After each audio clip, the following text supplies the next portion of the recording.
படிக்க படிக்க உற்சாகத்தையும் ஊக்கத்தையும் தருகிற இதிகாசம். செந்தமிழே உயிரே நரம்பேனே, செயலினை மூச்சினை உனக்களித்தேனே. திருக்குறள் காலத்தை வென்று நிற்கும். கற்காதவன் மேடை ஏறக்கூடாது. நூல் பல கற்றவன் மேடை ஏறினால்தான் அவனுடைய பேச்சுக்கும் மெருகு, அந்த மேடைக்கும் அழகு.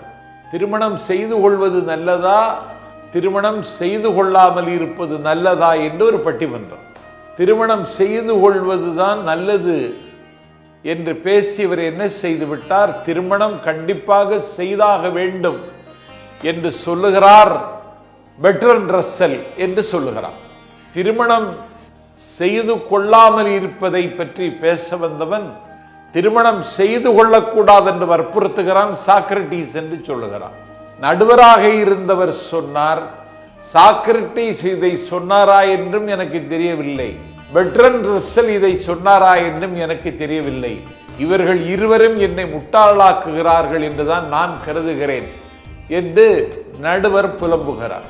இந்த நாட்டில் எதையாவது பேசுவது, அதை பற்றி தெரிந்த பிறகு தெளிந்த பிறகு மேடைக்கு வர வேண்டும். அரங்கில்லாமல் வட்டாட முடியாது. வட்டாடல் என்பது ஒரு விளையாட்டு. அதற்கும் ஒரு அரங்கு போட வேண்டும். அரங்கில்லாமல் வட்டாடுவதை போல நூல் கற்காமலே இந்த நாட்டில் சில பேர் பேசிவிடுகிறார்கள்.